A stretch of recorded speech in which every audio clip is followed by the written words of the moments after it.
Bonjour, je suis Sabrina Largot, je travaille à la Direction régionale de l'agriculture, de l'alimentation et de la forêt de la région Auvergne-Rhône-Alpes. C'est la structure qui représente le ministère de l'Agriculture au sein de la région Auvergne-Rhône-Alpes. Et je suis chargée de mission sur la protection des troupeaux et le pastoralisme.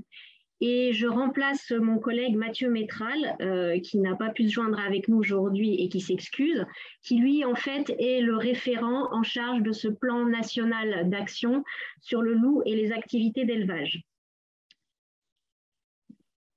Ce plan national d'action loup et activités d'élevage, qui a été mis en place pour la période 2018-2023, se décline en 7 axes. Alors, le premier axe et le principal, c'est la protection des troupeaux, puisque l'objectif de ce plan, lorsqu'il a été mis en place, était d'assurer la viabilité de l'espèce loup, mais également d'assurer la protection des troupeaux et des activités d'élevage. Donc, c'est bien un plan pour la protection du loup et des activités d'élevage. Ce plan, comme je disais, se décline en 7 axes. Le premier axe qui concerne la protection des troupeaux, que je vais vous présenter. Un deuxième axe qui concerne le pilotage de ce plan, puisque ce plan, en fait, est copiloté par le ministère de l'Agriculture, le ministère de l'Écologie, et également copiloté par le préfet de la région Auvergne-Rhône-Alpes, qui est le préfet coordonnateur de ce plan, Pascal Mayos. Et ces 3 entités pilotent le plan, mais également s'appuient sur un pilotage départemental qui est assuré par les préfets de département. Et cette mission vous a été un petit peu présentée dans l'introduction par monsieur le sous-préfet de Barcelonnette. Voilà, c'est vraiment un plan qui est déconcentré. L'axe 3 concerne l'indemnisation des dommages. C'est ma collègue Clémentine Bligny qui vous présentera cette partie par la suite. L'axe 4, le suivi biologique du loup, est assuré par l'OFB, comme l'a mentionné M. Obled. L'axe 5 concerne les interventions sur la population de loups. C'est ce qui concerne les tirs du loup. L'axe 6 concerne la communication, l'information et la formation. Et l'axe 7 est en lien sur les études et la prospective. Comme je le disais, c'est un plan qui est copiloté par le ministère de l'Agriculture et par le ministère de l'Écologie. C'est pour ça qu'on va faire cette intervention à 2 voix avec ma collègue de l'Adréal, Juliette Bligny, qui se présentera par la suite. La protection des troupeaux. La protection des troupeaux en France est assurée par une protection passive. Les clôtures électriques, qu'elles soient fixes ou mobiles.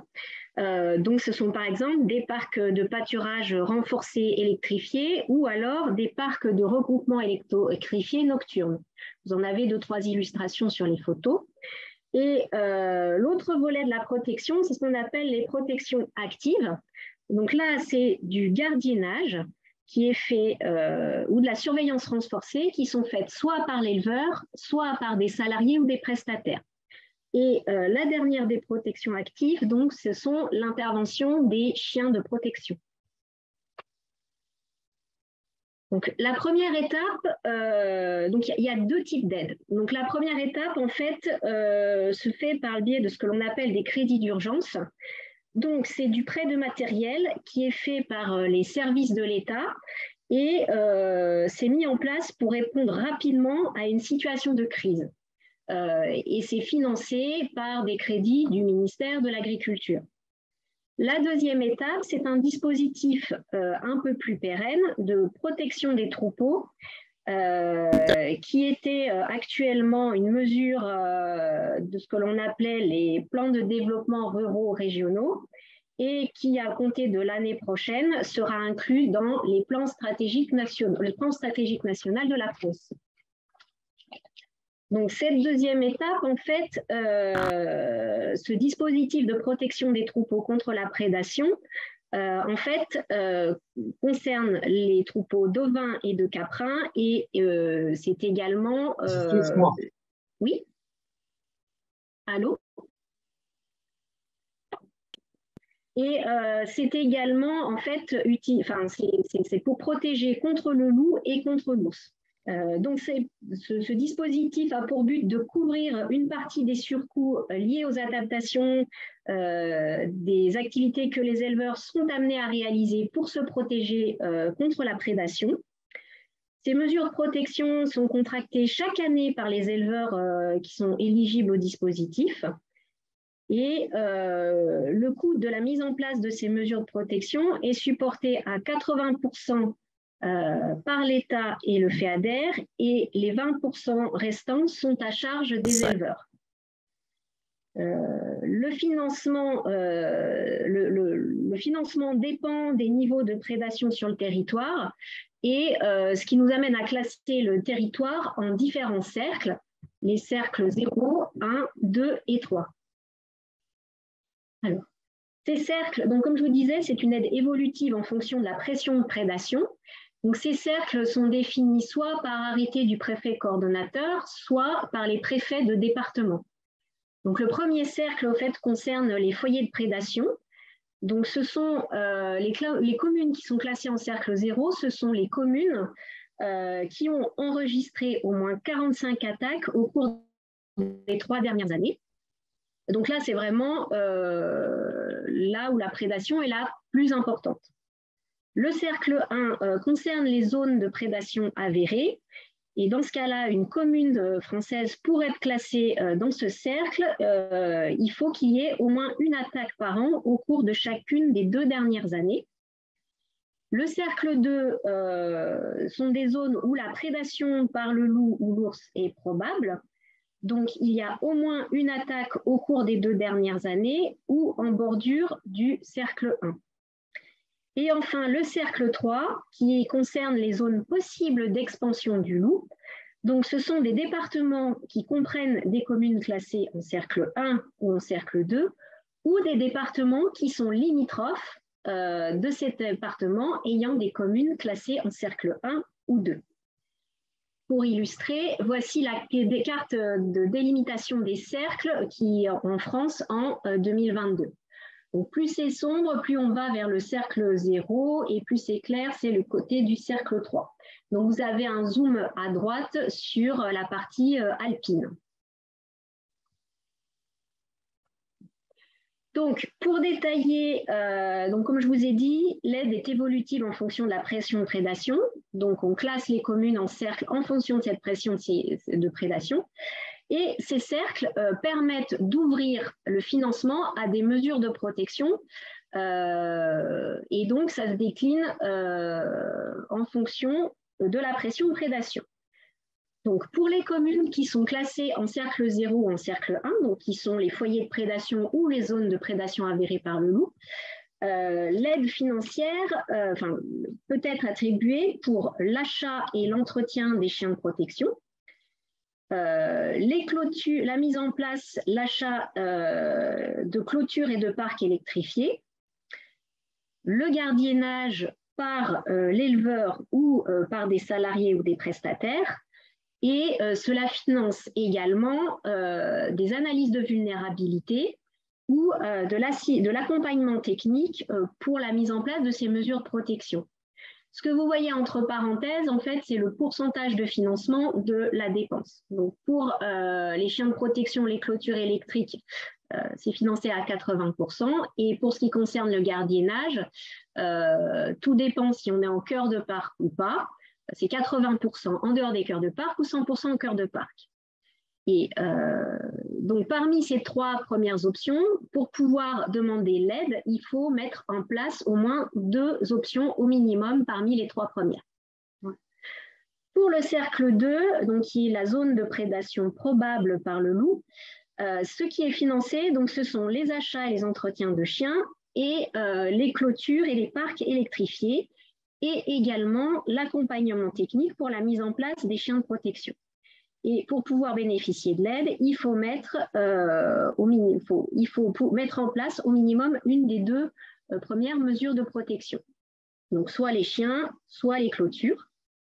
Et pour la zone cercle 3, la zone possible d'expansion du loup, Donc là, c'est une mesure de prévention et donc cela finance la mise en place des chiens de protection, que ce soit leur achat, leur entretien, mais également l'accompagnement technique pour aider l'éleveur à le mettre en place. Donc, je vais faire un petit focus sur le réseau chiens de protection de troupeaux, qui a été financé par le ministère de l'Agriculture. Donc, ce réseau propose à l'attention des éleveurs des formations collectives, des suivis individuels pour les chiots, mais également un appui individuel pour les chiens adultes. Donc, c'est un réseau qui sert à aider les éleveurs à éduquer au mieux leurs chiens de protection pour qu'ils assurent pleinement leur mission, tout en limitant l'impact négatif qu'ils pourraient avoir envers le grand public. Voilà. Donc, c'est vraiment un réseau d'appui et de conseil à l'attention des éleveurs lorsqu'ils souhaitent mettre en place un chien de protection. Et je rappelle, lorsqu'on passe par la mesure de protection, cet accompagnement est pris en charge à 100%. Donc, vous avez en face de vous le lien qui permet d'aller consulter toutes les plaquettes d'information, les vidéos informatives que réalise ce réseau. Et ils ont également une autre mission qui est d'informer le public. Donc, ils interviennent aussi lors de réunions publiques, à la demande des offices de tourisme, des parcs, pour présenter ce réseau et le travail qu'accomplissent les chiens de protection pour protéger les troupeaux. Donc là, vous avez quelques chiffres qui présentent la mesure de protection des troupeaux au niveau français, ce que ça représente. Donc, nous avons 3012 dossiers l'année dernière en 2021 qui ont été déposés, ce qui représente un total de 30,43 millions d'euros d'aide. Donc, ces chiffres sont en augmentation chaque année, comme vous pouvez le constater sur le petit graphique en bas. Donc, ce n'est pas très, très visible, mais en blanc, vous avez les colonnes, ça représente le nombre de dossiers de demandes d'aide déposées par les éleveurs chaque année. Et en bleu, le montant en millions d'euros des aides qui sont attribuées pour ces mêmes dossiers.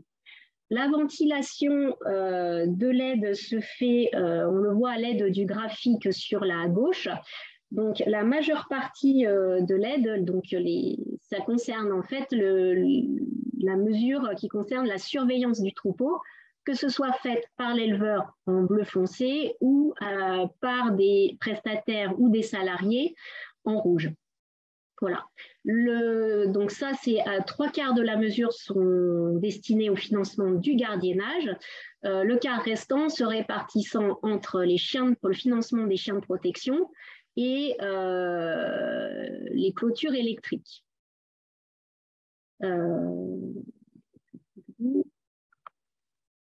Donc ici, vous avez une carte qui présente en fait, pour la première fois, on a spatialisé les moyens de protection sur les zones pastorales.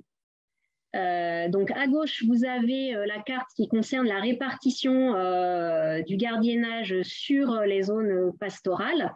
Donc les personnes qui ont activé l'aide au gardiennage sur les zones pastorales, et à droite, les personnes qui ont sollicité l'aide sur les chiens de protection qui ont été répartis sur les zones pastorales. Donc, c'est un premier travail. Donc, ce qu'on peut remarquer, c'est que la répartition est très hétérogène sur les zones pastorales à l'échelle du massif. Mais en fait, finalement, c'est comme pour les dommages dus à la prédation par le loup. On a des zones de concentration de moyens de protection et des zones où c'est très peu développé. Donc, on voit sur les zones en grisé. Donc, c'est un premier travail exploratoire qui a été mené par notre stagiaire, Charlotte Houdard, et ça ouvre des perspectives en fait, pour évaluer l'efficacité des moyens de protection en croisant ces données, notamment avec d'autres données qui peuvent être spatialisées, comme les dommages sur les troupeaux. Donc, je vais laisser maintenant ma la parole à ma collègue Juliette Bini, qui va vous présenter la suite. Merci Sabrina. Bonjour, vous avez le son? Vous m'entendez? Vous confirmez m'entendre? Moi, je t'entends, Juliette. Alors, je continue. Merci. Donc, j'interviens là, une première petite partie pour vous parler d'indemnisation. L'indemnisation permet un suivi fin de la prédation. Et donc, on va vous présenter là quelques statistiques issues justement de cette possibilité qui est donnée en fait, du fait qu'il y a indemnisation, d'avoir accès à une donnée fine à la fois géographiquement, mais aussi, vous le voyez dans le temps, du phénomène de prédation. Donc là, on remonte jusqu'à 2009. Alors, c'est très clair sur ce graphique, la prédation est en augmentation constante, assez linéaire. Et puis, là, ce graphique présente le nombre de départements concernés. Donc, il offre une bonne corrélation avec finalement l'extension spatiale de l'espèce. Sur la diapositive suivante, cette donnée est présentée d'un point de vue cartographique. Là, je n'ai pas pris la main, Sabrina, donc en fait, il faut que tu passes les diapos. Ou sinon, il faut que je partage mon écran. Voilà. Non, donc c'était juste celle d'avant. Voilà. On voit ici avec un code couleur d'intensité qui représente l'ancienneté des attaques dans les départements français. On voit très bien que le loup, finalement, est revenu par le sud-est. C'est très net sur cette carte. On voit également qu'il peut procéder par bond. Alors, ce sont bien les constats d'attaque. Donc, il peut y avoir des départements intermédiaires où il y a des indices de présence du loup qui sont connus, qui ne sont pas portés sur cette carte. Voilà ce qu'on peut voir sur cette carte. Vous le voyez là avec le Finistère, que l'ouest de la France est maintenant touché jusqu'à son extrême, mais également en partie plus normande. L'année dernière, le loup a fait des dommages et on voit bien que le loup progresse finalement d'est en ouest. Donc ça, c'était vraiment pour vous présenter un petit peu cette progression des attaques de loups en France. Alors maintenant, juste le cadre réglementaire. Donc, la diapositive suivante. En France, donc, il y a une logique d'indemnisation des dommages finalement directement corrélée à la valeur des animaux qui ont été prédatés. Donc, ça met un petit peu de temps pour passer, Sabrina, ou alors c'est moi qui ai un retard. C'est bloqué. Ah, tu es bloqué. Je vais arrêter le partage et je vais... Ouais, d'accord. Je vais prendre le partage d'écran. J'espère que j'étais sur la bonne diapo.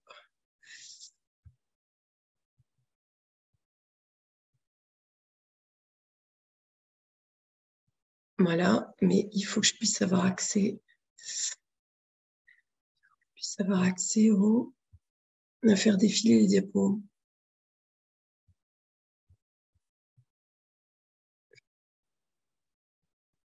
Faire comme ça. Voilà, on en est là.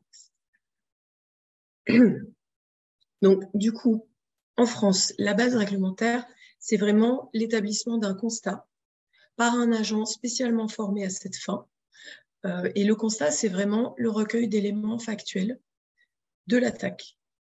L'objectif, c'est ensuite de pouvoir, le plus finement possible, attribuer ou pas l'attaque au loup pour aboutir ou pas à une indemnisation. Donc, vous le voyez, l'analyse technique sur la base de ces éléments factuels, elle est finalement très simple et assez dichotomique. Soit les éléments permettent de montrer qu'il y a une prédation. Attendez, non. Là, je ne le fais pas dans l'ordre de la diapo, donc il vaut mieux que je le fasse dans l'ordre de la diapo. Soit ça n'est pas dû à une prédation. Dans ce cas-là, ça peut être une mort naturelle, ça peut être du charognage. Dans ce cas-là, il n'y a pas d'indemnisation. Soit la mort, elle est due à une prédation.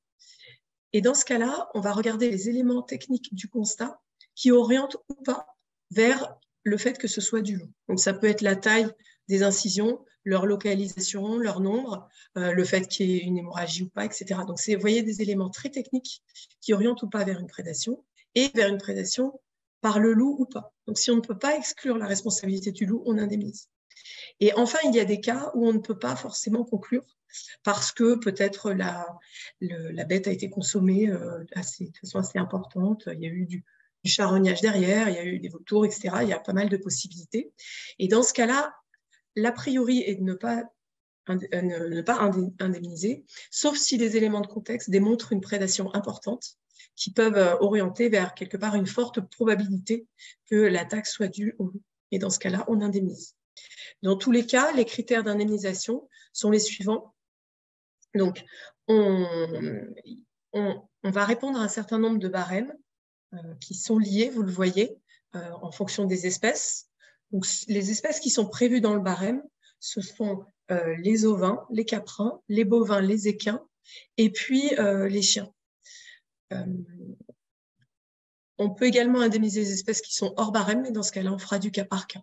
Donc, à droite, dans l'encart orange, vous voyez quelques exemples qui vous sont donnés.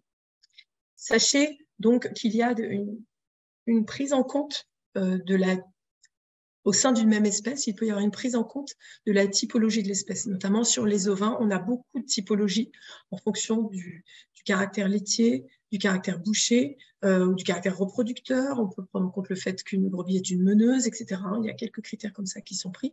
Et puis, bien sûr, le sexe et l'âge sont également pris en compte pour établir ce barème. On compense, vous le voyez, c'est le deuxième point de cette diapo, la deuxième flèche, 3 sortes de pertes finalement. Les pertes directes, c'est le décès des animaux ou bien les animaux qui sont disparus. On finance également les pertes indirectes qui sont en fait calculées à proportion de la taille des troupeaux. Ça va prendre en compte le stress, ça va prendre en compte les baisses de lactation, les baisses d'état, les baisses de fertilité. Voilà. On est en train, en ce moment, au niveau central, c'est le ministère qui gère, une étude pour affiner un petit peu la prise en compte de ces pertes qui sont parfois sous-estimées, parfois surestimées, mais il y a besoin de beaucoup de données, je dirais, agronomiques pour pouvoir les affiner et être plus juste dans l'indemnisation qu'on fait. Je pense que c'est très clair, sinon je le souligne. L'idée est vraiment d'être juste dans l'indemnisation, c'est-à-dire que l'objectif est de rembourser ce qui a été perdu du fait de l'attaque. Voilà. Rembourser plus, c'est compliqué parce qu'après, on est encadré par un règlement européen au niveau des aides d'État. Et si on remboursait plus, on pourrait faire du tort en termes de concurrence. Donc, on est un petit peu dans cette fenêtre-là, au plus juste des dégâts qui ont été causés.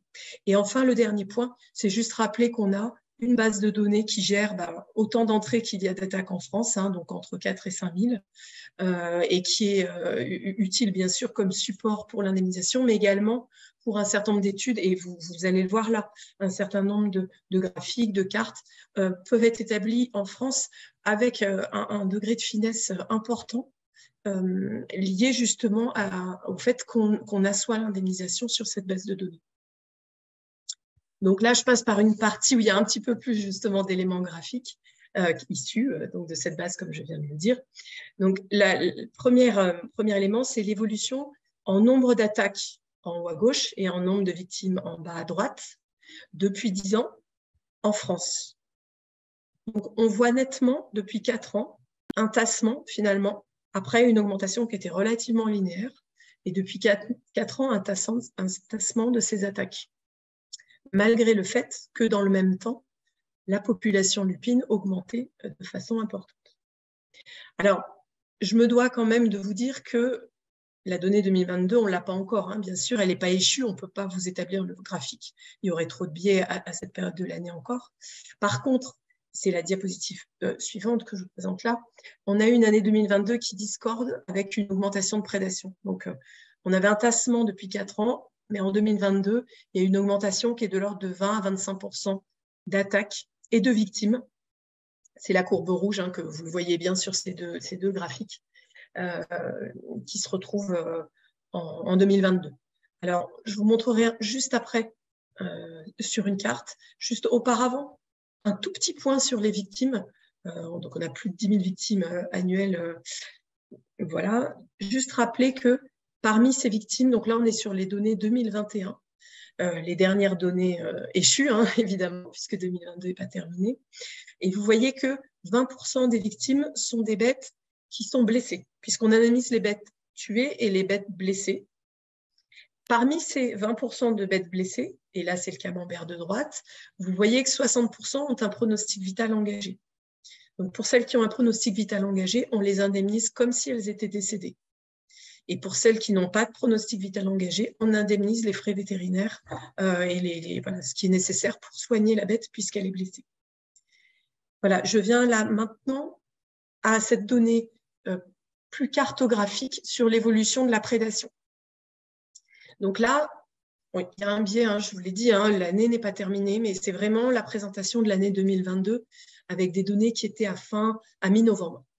Voilà, donc des données qui ne sont pas encore complètement consolidées. Donc, je le prends donc avec des pincettes un petit peu. Néanmoins, cette augmentation de prédation que je vous ai signalée il y a 2 diapos, entre 20 et 25%, d'un point de vue cartographique, on voit bien ici, avec un code couleur classique, hein, rouge ça augmente, vert ça diminue, on voit bien ici que c'est finalement assez inégal sur le territoire. On a des départements en zone historique, c'est-à-dire sur l'arc alpin, dont la prédation augmente. On en a d'autres dont la pression diminue. On a des départements plutôt dans les zones nouvellement prédatées qui sont en augmentation, d'autres qui sont en diminution. Voilà, donc c'est cela pour dire qu'il faut aller un peu dans ce degré de finesse pour essayer de mieux comprendre les déterminants de la hausse et essayer de les enrayer. Mais vous voyez que c'est quelque chose qui n'est pas continu sur le territoire.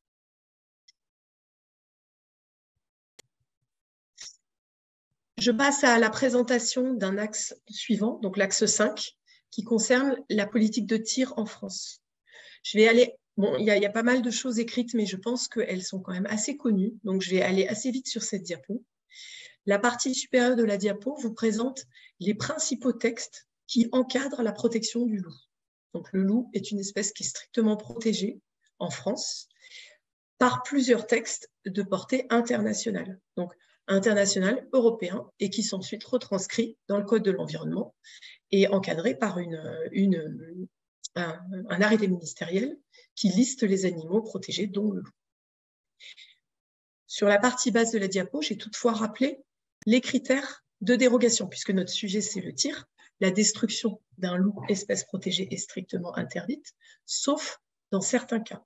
Et les cas qui sont prévus par les accords internationaux doivent cumuler 3 conditions qui vous sont explicitées ici. Donc la première, les tirs ne peuvent être mobilisés que s'ils ont pour objet de diminuer une atteinte à une activité économique importante, donc prévenir les dommages aux troupeaux. La deuxième critère cumulatif, il faut démontrer qu'il n'y a pas d'autre solution satisfaisante. Le tir est l'ultime recours. La réponse que l'on apporte, c'est la protection des troupeaux. Donc, en France, les tirs ne peuvent être octroyés qu'à des troupeaux qui sont protégés. Et dans des cas très particuliers, qui ne peuvent pas être protégés, mais ce sont vraiment des cas qui sont exceptionnels. Et enfin, le troisième critère, les tirs létaux ne doivent pas porter atteinte au bon état de conservation de la population. Alors, il est vrai qu'en France, la population est en augmentation. Pour l'instant, il n'y a pas eu de diminution. Mais néanmoins, pour répondre à ce critère, l'argument français, c'est de répondre avec un plafonnement annuel. Un plafonnement annuel qui est proportionnel à la population lupine. Et une fois qu'on atteint ce plafond, donc là, très concrètement, on l'approche en ce moment, et bien dans ce cas-là, les tirs ne sont plus possibles. Voilà, c'est une réponse. Ça permet ensuite que chaque autorisation, en elle-même, dans la mesure où elle s'inscrit dans ce plafond national, elle ne va pas en elle-même porter atteinte au bon état de conservation de la population.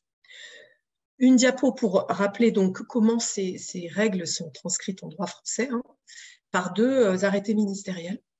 L'un qui fixe les différentes limites que je vous présenterai après sur une diapo des tirs, et l'autre qui fixe un nombre maximum, le fameux plafond dont je viens de vous parler. Donc ce plafond, il est en France établi par ces arrêtés ministériels du 23 octobre 2020 à 19% de la population estimée. Donc la population étant estimée cette année à 921 loups, on arrive à un plafond de 174 pour 2022. avec deux petites remarques. L'une, il y a une sorte de pré-plafond, c'est-à-dire un seuil intermédiaire à 17%. À partir de 17%, tous les tirs de prélèvement sont suspendus de droit. Actuellement, on est dans ce cas-là. Les tirs de prélèvement ont été suspendus parce qu'on a dépassé les 156 loups tués cette année. Deuxième chose, il est possible, par arrêté du préfet coordonnateur, de porter ce taux à 21%, mais uniquement pour des tirs de défense simple. Cette possibilité n'a pas été utilisée en 2020 ni en 2021. Et on ne peut pas encore répondre pour 2022. Je vous montrerai le graphique juste après. Les différentes règles de tir, donc on est sur une logique d'une approche graduée, proportionnée. Donc, en premier lieu, l'effarouchement. Dans la plupart des cas, l'effarouchement du loup à proximité des troupeaux, il ne nécessite pas d'autorisation. Il va en nécessiter quand on est dans des zones protégées comme les cœurs de parc ou les réserves naturelles. Ensuite, le premier étage, les tirs de défense simple, octroyés à un élevage protégé qui est placé dans une situation où il est soumis à prédation. Ces tirs de défense simple mobilisent un seul tireur. Si ces tirs de défense simple et la protection du troupeau ne suffisent pas à enrayer la prédation, et notamment pour les élevages qui connaissent 3 attaques de loups en moins d'1 an.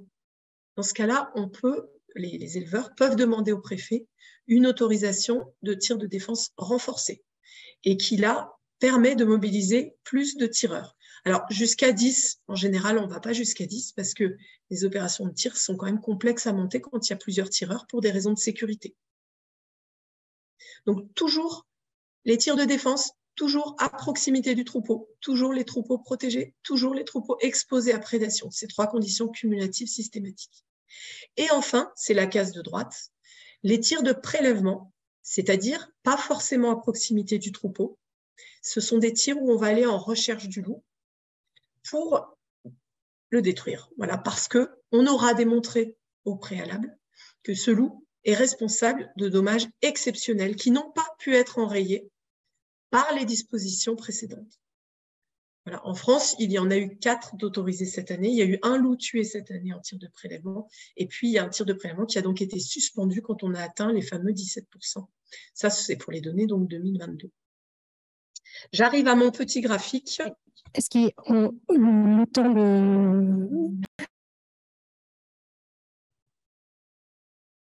Juliette, j'arrive à... Oui. En fait, ce qu'il y a, c'est qu'on ne voit pas ta présentation en plein écran. Donc, oui, je sais, mais si je me mets en plein écran... Je vais réessayer de prendre le partage d'écran puisque ça avait à peu près fonctionné chez moi. Je vais réessayer. Hein. Donc, parce qu'ils ne voyaient pas bien le... Oui, je sais, je vois ce que tu veux dire, mais le problème, c'est que moi, pour le mettre en diaporama... Attends, non, mais je peux le faire, hein. Attends, mais c'est bon, je partage. Ok, si tu préfères. Ok. Ouais. C'est juste qu'il faut passer les diapos maintenant. C'est la suivante. Juste un dernier mot sur les tirs, Juliette, et après on va passer aux questions pour que tout le monde puisse parler.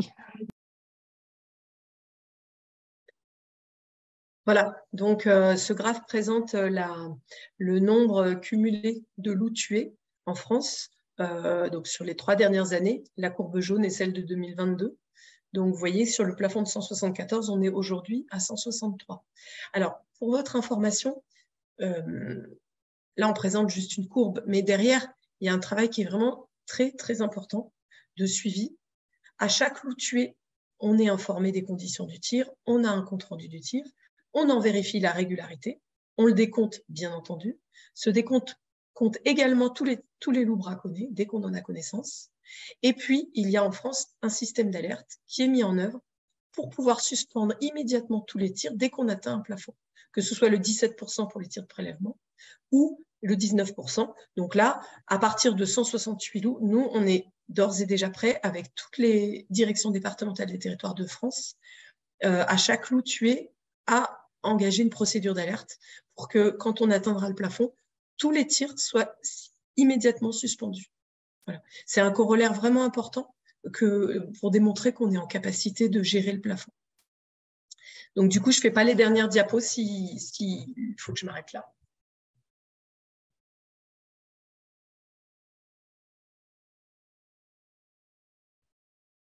arrêter là, mais c'est le temps des questions. On voit déjà qu'on en a 4 sur le chat, donc mais on va ouvrir la salle. On a un, deux, oui. Allez-y. On va passer. Voilà, je m'appelle Bruno Lecomte. Je représente Collectif L113, la carte PM, puis la coordination rurale pour aujourd'hui. La question, c'est est-ce que c'est on a fait un bilan? Vous n'avez pas dit si c'était un bilan, si c'est un échec ou pas, ou si c'est une réussite pour l'équilibre entre le pastoralisme et la présence des loups. En tant qu'éleveur, je peux dire que c'est un échec. Pourquoi? Parce que les attaques augmentent d'année en année. Si on tient compte de 2022, il va y avoir plus 20%. Les moyens de protection baissent, c'est-à-dire l'efficacité des moyens de protection baisse. La plupart maintenant, les attaques ont lieu sur des troupeaux déjà protégés. Donc, on n'atteint pas l'objectif de protection. Le nombre de loups augmente très, très rapidement, bien plus vite que les estimations officielles. L'officiel est un peu dépassé, qu'on va dire. La transparence, c'était un objectif aussi. On ne peut pas dire qu'elle soit atteinte, parce qu'on a repéré en 2018, l'OFB avait dit qu'il y avait 12%, enfin 11 et quelques pourcents de loups hybrides dans le dernier bulletin qui était transmis publiquement. Aucun loup hybride n'apparaît. Donc, il n'y a pas de transparence. Et donc, ma question, est-ce que vous dites aussi, est-ce que nous avons subi un constat d'échec ou pas? C'est la question.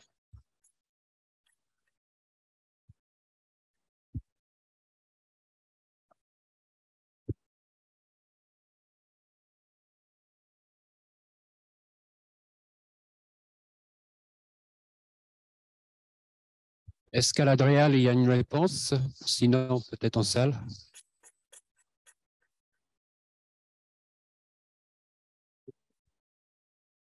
Juliette, vous nous entendez?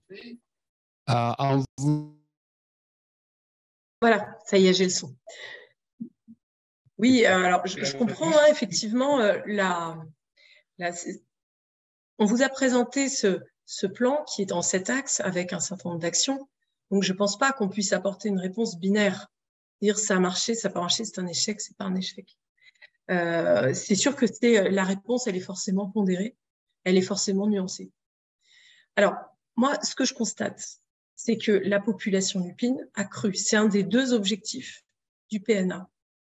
Donc ça, c'est plutôt une réussite. Voilà. La prédation, on avait réussi à l'enrayer sur 4 ans. Elle redémarre cette année. C'est vrai que ça, on ne peut pas s'en contenter, c'est clair.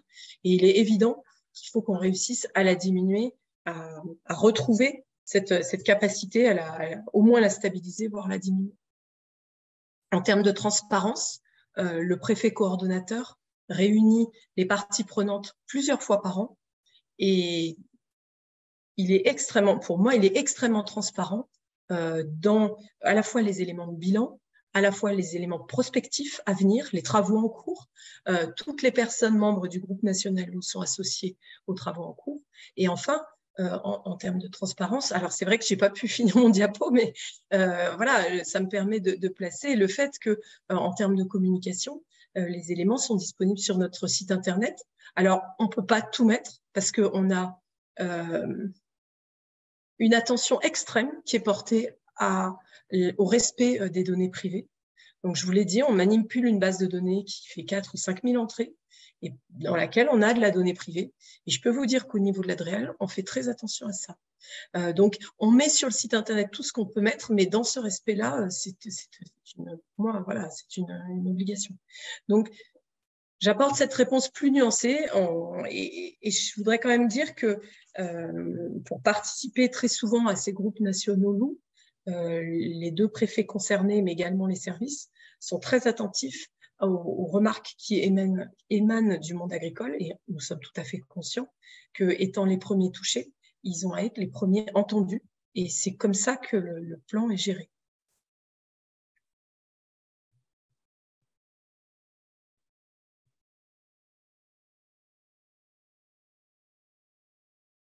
Compléter les propos de ma collègue en illustrant sur le département des Alpes de Haute-Provence, je parlerai d'efforts consentis importants par l'État. Je donnerai un seul exemple, c'est l'accompagnement, le développement de ce qu'on appelle les lieutenants de louveterie. Dans le département des Alpes de Haute-Provence, nous avons 4 fois plus de sorties en 2022 par rapport en 2021, donc des sorties qui ont vocation à protéger les troupeaux, qui ont vocation à venir en soutien aux éleveurs. On a des habilitations supplémentaires et on a mis des moyens importants, plusieurs centaines de milliers d'euros, sur les équipements, notamment thermiques, pour pouvoir être dans des meilleures conditions de protection, encore une fois, des troupeaux. Donc voilà pour un exemple.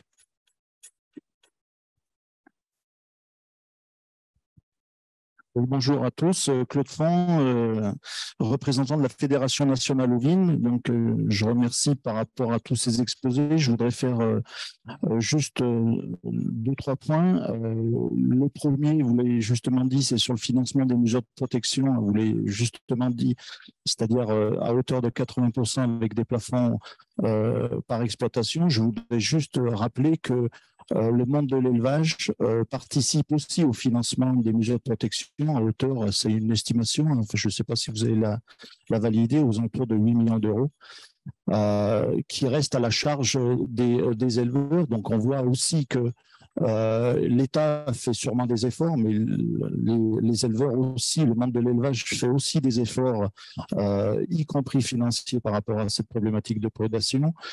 Les chiens de protection, il faut souligner aussi qu'il y a d'énormes difficultés de gestion au quotidien pour les éleveurs de ces chiens de protection. Vous ne l'avez pas trop dit quand même, c'est-à-dire les difficultés avec les autres usagers de l'espace. Il y a de nombreux rappels à la loi, il y a des éleveurs au tribunal par rapport à des problématiques réglementaires. Je sais que ça fait partie d'un groupe de travail du groupe national loup sur de recadrer le statut des chiens de protection. J'en arrive à mes questions. Vous avez parlé du bon état de conservation du loup au niveau de ce PNA. Ça sera le même pour le prochain PNA. Comment est estimé ce bon état de conservation du loup au niveau national? Est-ce qu'il y a des réflexions aussi au niveau européen?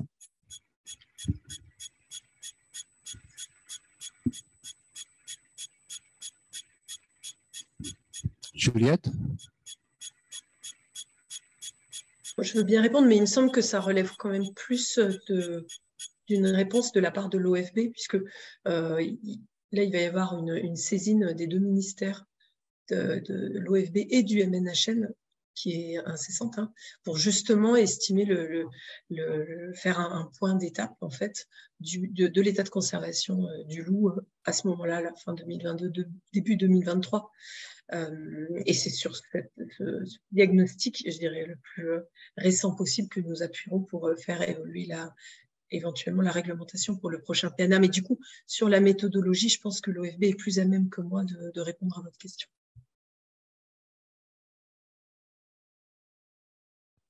Parole à l'OFB.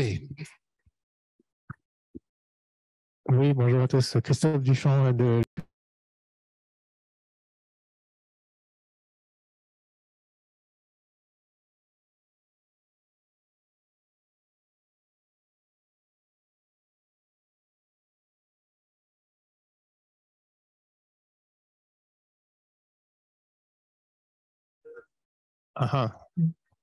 L'interprétation ne marche pas.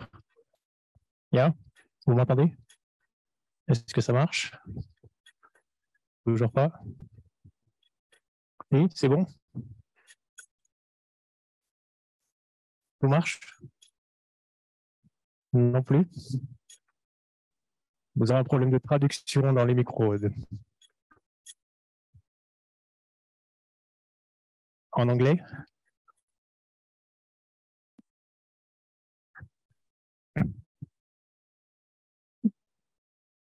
Est-ce que la traduction est bonne? Oui, non? Ça marche pas?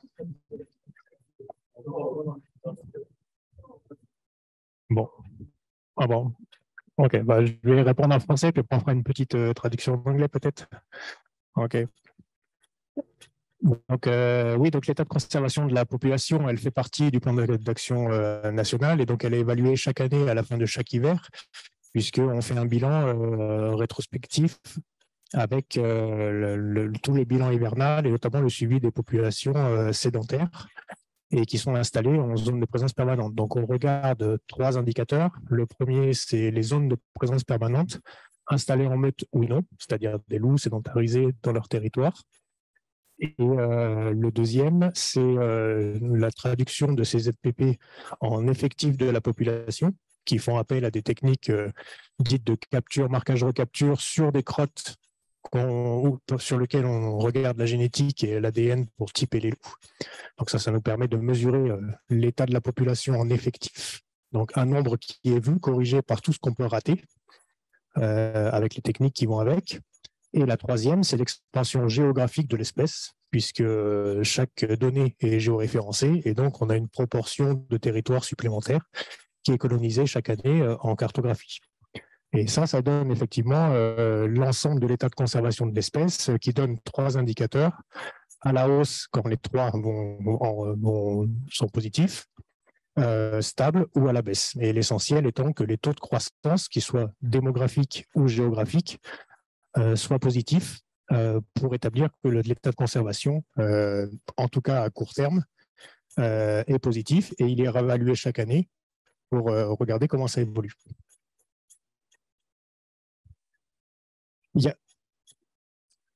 Alors,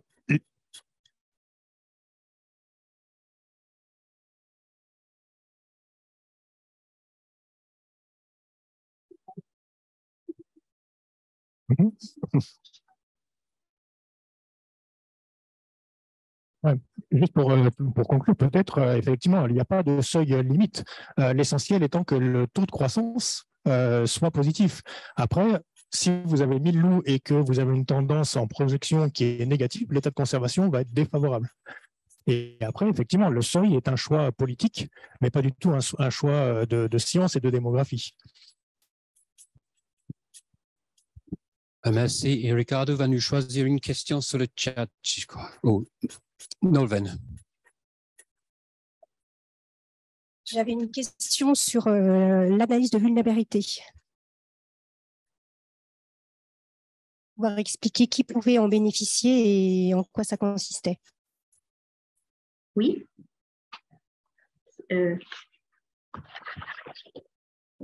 Vous m'entendez? Alors, l'analyse de vulnérabilité, en fait, l'objectif principal, c'est de prévenir la prédation. Donc, en fait, c'est un module complémentaire à un diagnostic pastoral. Donc, le but, c'est vraiment d'identifier les acteurs, les troupeaux, le territoire, établir un bilan de l'utilisation pastorale du territoire étudié, un bilan aussi de la présence du prédateur et de sa prédation sur le territoire. On analyse aussi la conduite pastorale et les caractéristiques du territoire vis-à-vis de la prédation potentielle. Et après, c'est évidemment analyser les moyens mis en œuvre pour prévenir les attaques et établir un plan d'action pour viser à diminuer les risques de prédation.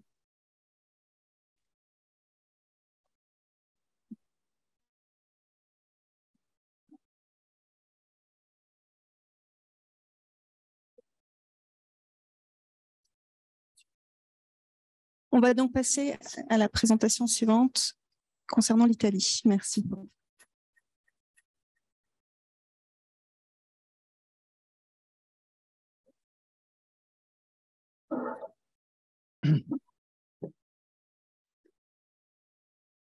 Hello, everyone. Can you hear me? This is Piero Genovesi. Thank you so much for the invitation to join this very interesting meeting. And I'll try to give you an overview of the management of the wolf in Italy, and also on the results of the monitoring that we have recently completed. As you see, the authors are Paola Ragno, who works with me in ISPRA, that is the National Institute for Wildlife Management. And Francesca Marrucco, that you all know, and Francesca coordinated with us the monitoring of the wolf in the Alpine region. So first of all, just to remind that, of course, the European legislation is the same as it was just described by Juliette Bligny in the previous presentation. But Italy has some differences with France. And first of all, Italy is quite a decentralized country. So the management of wildlife and monitoring of wildlife is mostly a responsibility of the regions and of the autonomous provinces, as well as national parks. In most cases, management actions require a technical opinion by our institute. And I will try to explain better how the system works.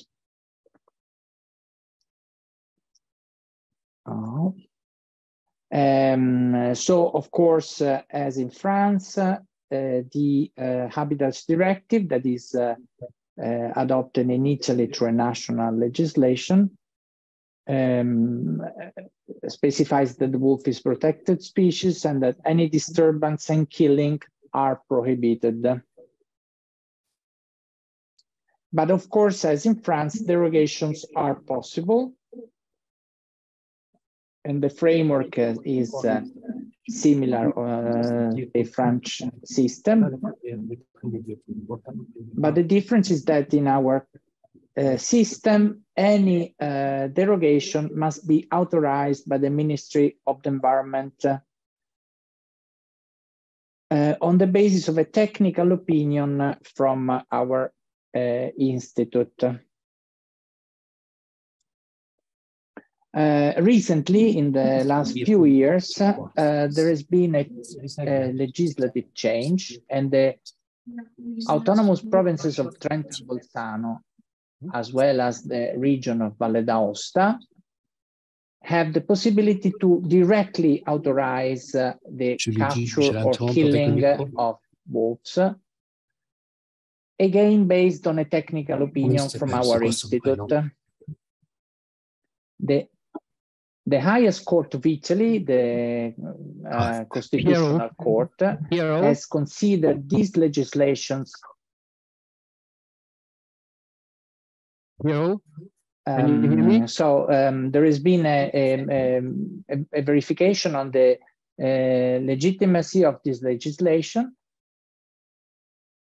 And the highest court in Italy has considered the legislations, the three legislations, as acceptable as far as there is a national technical verification by ISPRA.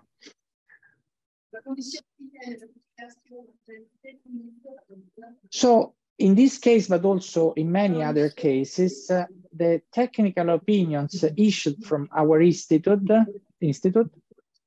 are mandatory but not binding. So if decision makers at the local level decides to take a different decision, in theory they can do it, even if this is risky, because courts could open a case against such decisions. I won't repeat what has already been said, and you should all know about what are the basis of the European legislation in terms of motivations for derogations for the wolf, and also the criteria that need to be met, so serious damage, selective removal, and careful attention of the alternative measures, and an acceptable impact at the population level of the removal. Oops, I think the presentation has disappeared. Let me see again. Okay. Do you see the presentation now? I hope it's back.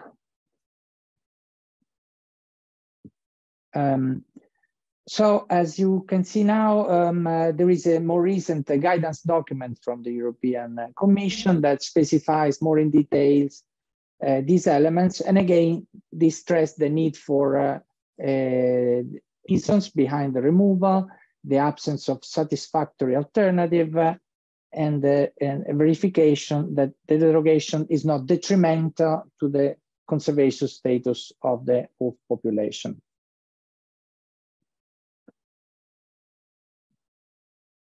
What is quite different probably from the French context in Italy is that there is a very strong attention of a large part of the public opinion and decision makers on the protection of wolves. So things are changing, and we have increasing complaints from regions and livestock breeders and other stakeholders. But so far, there has been a strong focus on the protection of wolves.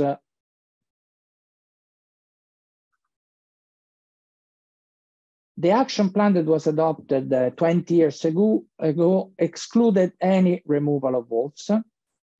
And since then, there has been a discussion with the regions to revise this approach. But so far, there has not been an agreement among regions, especially on the point of accepting the possibility to remove wolves.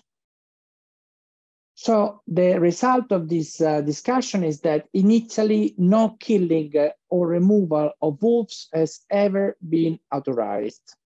Only one exception, a wolf that attacked a woman in the southern part of Italy a couple of years ago has been removed. And even in that case, the animal was captured and put in captivity forever. It was not killed.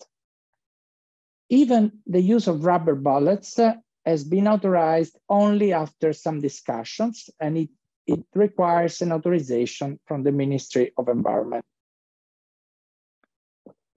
So I'll give you now an idea of the numbers of wolves in Italy. We just completed the monitoring of the species in our country. As I said, the alpine sample collection has been coordinated by the University of Turin within the Life Wolf Alps. And it has involved many NGOs, local institutions, regions, parks, and over 1,500 trained operators. The system required over 40,000 kilometers of transects traveled by operators. We collected quite a high number of samples, mostly scats, but also tracks, photo traps, and other data. And the distribution of the wolf has been ascertained in the entire alpine arc. We identified a minimum of 124 reproductive units, or packs, or reproductive pairs.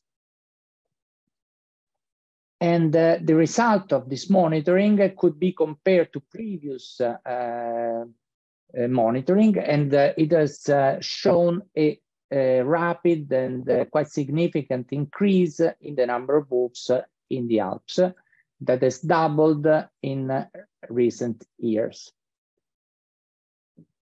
And this is a numerical estimate of the overall population that is based on models and has confidence intervals. And as you can see, the largest population in the western part of the Alps, but we have a significant population also in the central eastern Alps.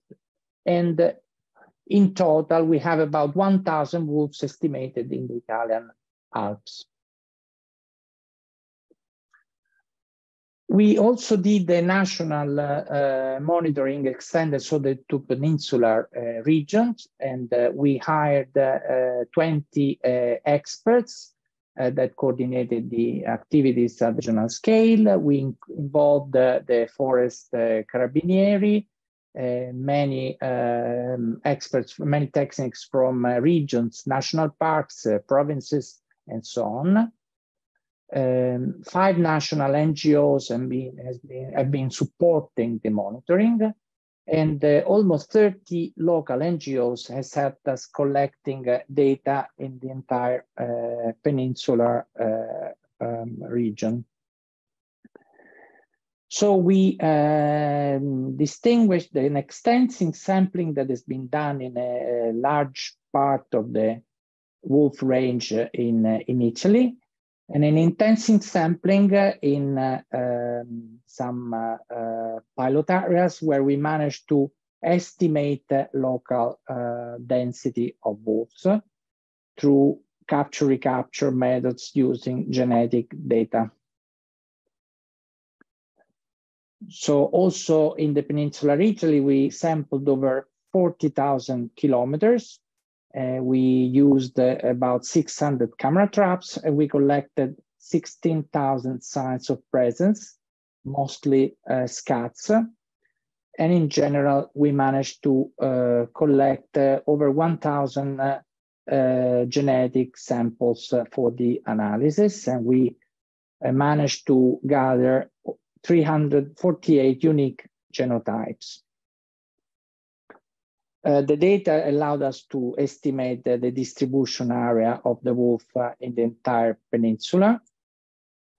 And integrating this data, distribution and abundance models, we managed to gather an estimate of the overall population of wolves in the peninsular Italy, and these are the results.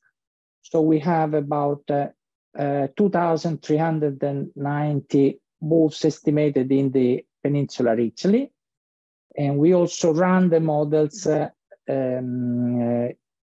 joining the data from peninsular Italy and the Alpine region to estimate an overall estimate of 3,300 wolves for the country. So as you can see, the overall population ranges between about 3,000 and 3,600 wolves in the entire country.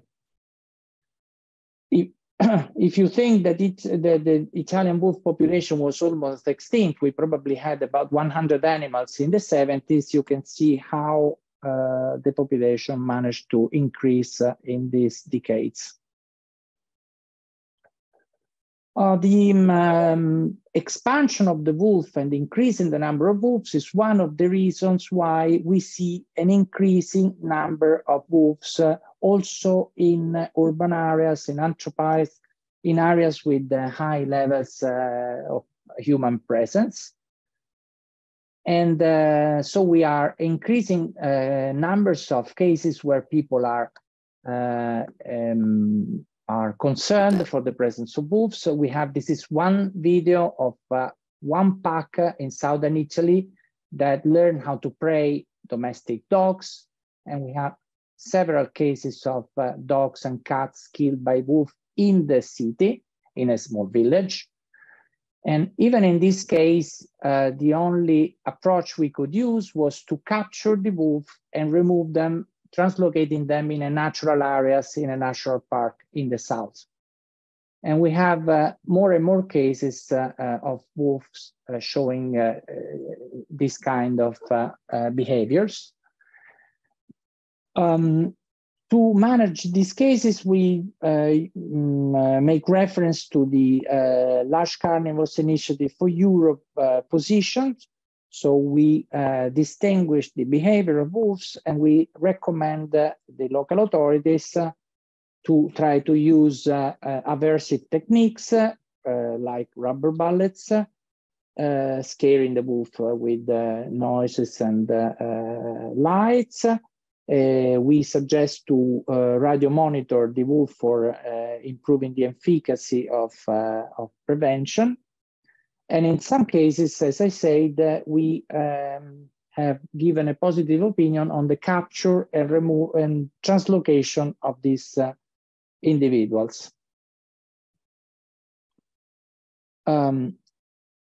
Another challenge that is increasing in Italy, of course, is the problem of hybridization with dogs. We don't have a credible national estimate on the hybridization, but we have collected data on the hybrids recorded during the monitoring program. And recently we had for the first time the observation of hybrids also in the Empine region, where we consider particularly important and urgent to act in order to prevent the spread of this phenomenon. The national, but also the European legislation do not cover explicitly hybrids. We have a legislation on the management of stray dogs that is largely not applied, but also these legislations excludes any possibility of killing animals, stray dogs as well as dogs, wolves as well.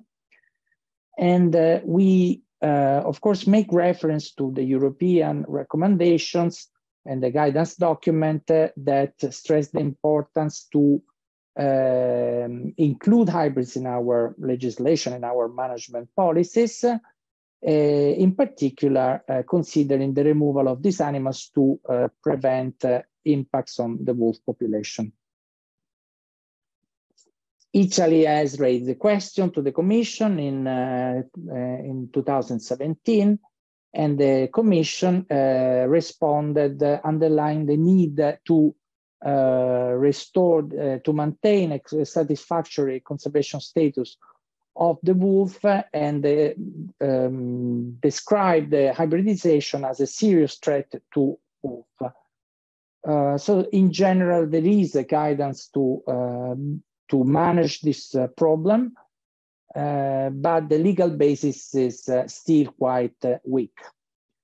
In the cases of hybrids reported by the regions, regions have asked a technical opinion on the capture, sterilization, and release into the wild of these animals, also to permit the monitoring of these animals.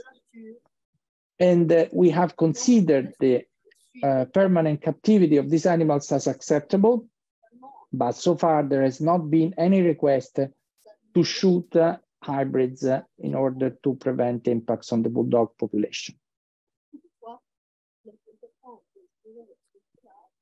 For what concerns damage, also in Italy, we see an increase in the levels of damage caused by wolves. Also, in this regard, the Italian system is characterized by a decentralization of the management. So each region, each autonomous province, each national park has its own regulation. In general, it must be said that all damage should be compensated, and prevention measures should be incentivized, but the level of actual compensation or support to prevention depends very much from region to region. During the national monitoring scheme, we also collected data on the predation events. We compiled data of about 18,000 predation events, so about 3,600 events per year.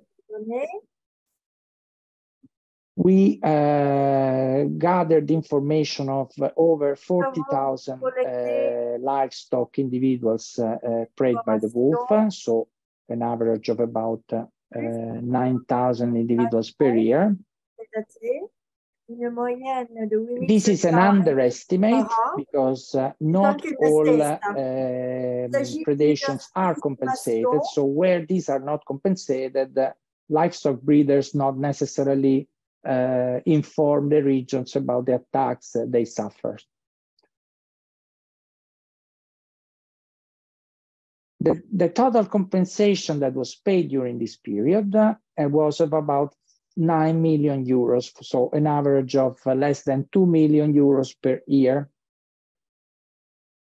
One interesting outcome of this analysis is that the minority of farms lost a high proportion of the entire predation impact. So for what concerns cattle, 20% of the farms were affected by at least one damage and had over 60% of all the lost animals. So 20% at the high numbers of the overall predation lost.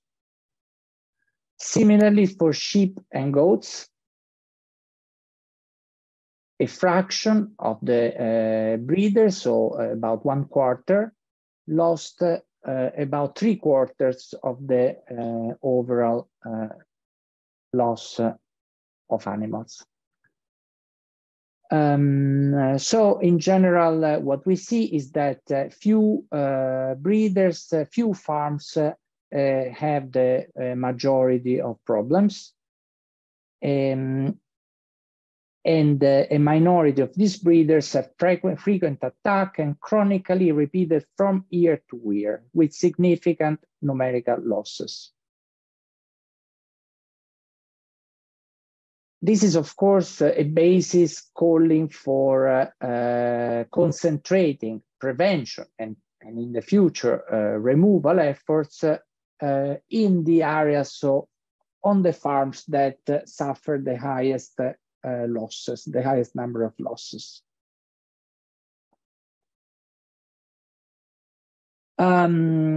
We have serious challenges in our system.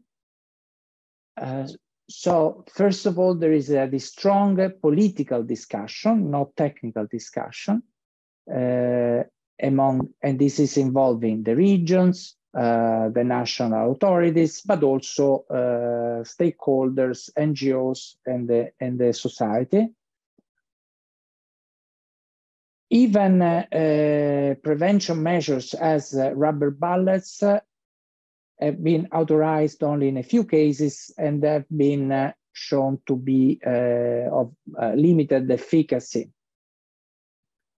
So just to give you an idea, in the case of the province of Trento, that has been attempting to use rubber bullets for over 2 years, there has never been a case where it was possible to apply rubber bullets for aversing conditioning of wolves. And this is the area where this technique is widely used for bears, so there is quite a good experience in the use of these ammunitions.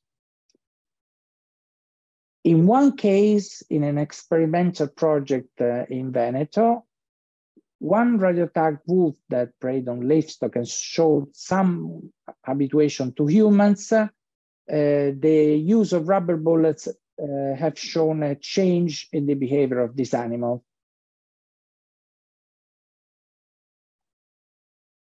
We are now analyzing data on prevention methods to try to identify a basis for decision makers on which prevention measures need to be applied before a derogation to the protection of wolf can be ensured by the competent authorities.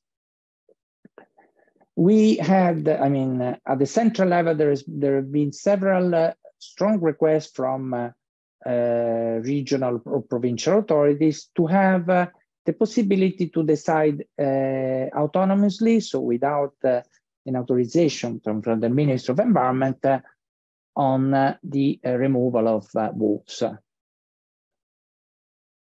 For what concerns ISPRA, that is a technical body, our position is that any decision that and any technical opinion that we can take can only be based on a case-by-case evaluation, taking into account the specific context, the history of the farm, of the local wolf packs. So for what concerns our role, we don't believe that a general guideline can be considered a solid technical basis for deciding on the removal of wolves. So in general, our impression is that the main limits to the management of wolves in Italy are not bureaucratic, but more political. And so far, the national policy of Italy has only allowed very few derogations, and even in these cases, only in terms of capturing, removing the animals for translocating into other areas, and in one case or a few cases, including hybrids, put them in permanent captivity. It is clear that a review of the national policy is definitely urgent, and the regions that are the key authorities for enforcing management options on the wolf have in several occasions required the central bodies, the ministers and the government to change the national policy. But the proposals that have been so far drafted to change the system have not been accepted by the regions that have very different views at the Italian level. And the legal interpretation is that to change the national policy, it is required a general consensus by all the regional authorities. A draft action plan changing the framework has been recently represented by the new government, and the discussion is starting now. For what concerns ISPRA, we have given particular importance to the communication and information of the public on the information that we have collected in the monitoring of the wolf, and we have provided data on the levels of presence of the wolf in the country, explained the techniques that we used, but of course the management of the wolf is more a responsibility of the management authorities, and we are keen to support the policies that the competent authorities will decide to adopt in the future. And let me thank all the people that helped us in our efforts to give a precise picture of the wolf populations in Italy. Altogether, the monitoring has been made possible by the effort of over 3,000 people that have traveled over 85,000 kilometers to gather information that are at the basis of the numbers that I presented to you today. And I will close it here, and will be open to take any question.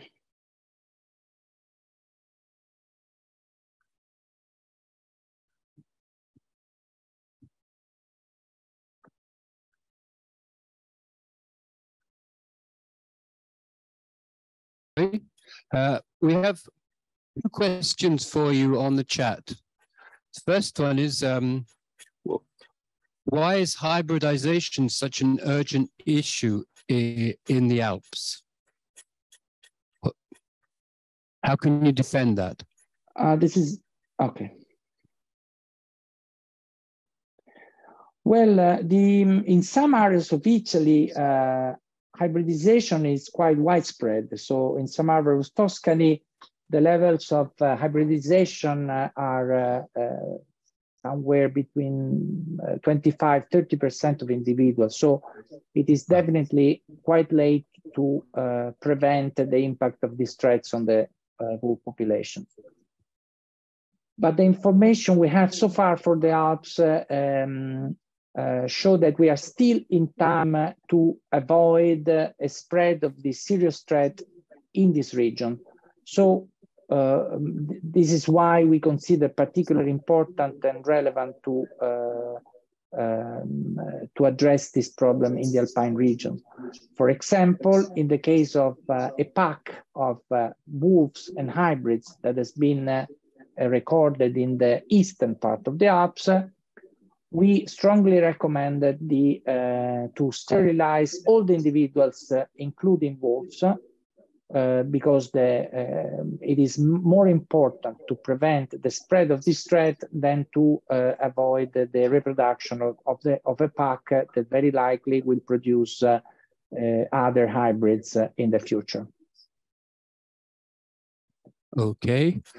In fact, what you say for hybridization with wolves and dogs and the difficulty of getting into policy is a very common feature across biodiversity and across the world. For fish, for plants, for many, many contacts between wild and domesticated species, there's a very serious problem of getting this problem into policy. It's common. So thank you for this example again today. The second question concerns the bold wolves, and the question is the translocation of bold wolves an effective management action? Won't they just come back to their initial home range, like any good dog?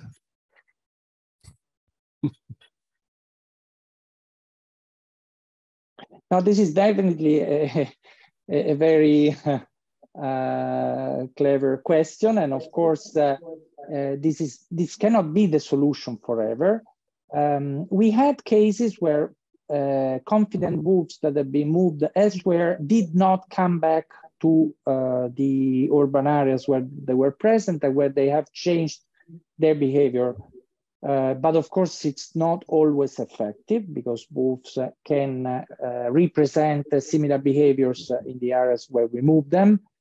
And it's also a method that is very costly, requires staff and time. So our impression is that in the future, we definitely need to find more effective ways to address this growing problem. Of course, as you can imagine, the predation on domestic dogs and domestic cats raised a lot of impression in the local communities, because this is, we are not talking of hunting dogs, but of domestic dogs close to our houses. So, of course, where these behaviors appear, the local communities are really see it as a big problem. Okay. And a third question, again from the chat. It seems from the presentation that the ISPRA is in favor of changing Italian national policy to allow for killings. Is that your position as well?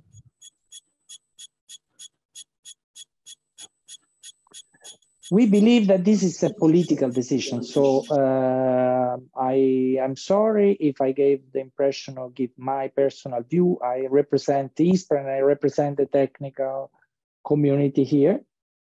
So my role is to stress the challenges that we're facing and the problems. But this is a decision that needs to be taken at the political level, I believe, involving the entire society, because, as I said, there are strong positions in Italy, very different positions, and I don't think it is the role of experts and technical bodies to try to find a synthesis of these different positions.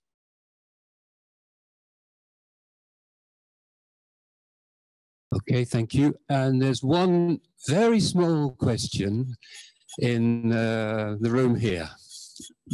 Comment expliquez-vous en Italie on arrive à 2300 loups et qu'il n'y aurait que 8000 animaux tués par an? Comment ça s'explique? Est-ce que tous les animaux prédatés sont déclarés?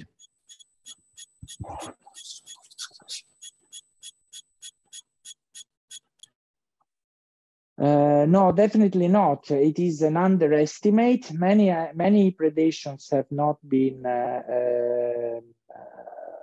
communicated by the breeders, especially in areas where the damage are not compensated. And in some areas there is a problem because the numbers that I gave have been confirmed by local authorities, including vets. But sometimes the local authorities require a cost for doing an on-the-spot verification. So it is definitely an underestimate, but the numbers that I gave are very likely almost all real wolf attacks. An underestimate, but definitely not an overestimate.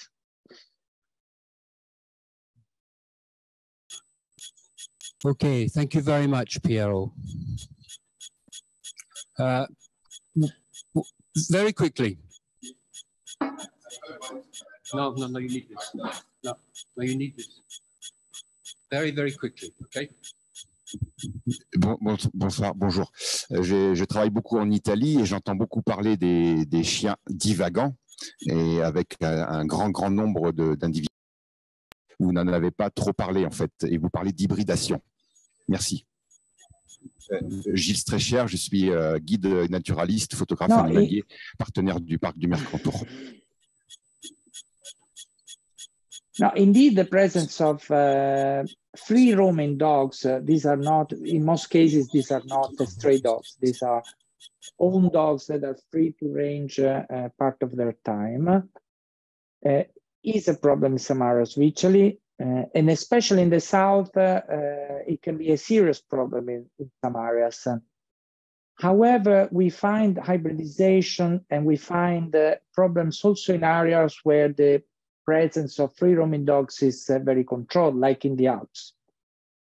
So it is indeed a problem, but I believe that it is not only linked to free roaming dogs. The hybridization can also happen in areas where dogs are quite controlled, but wolves still have the possibility to interact with dogs.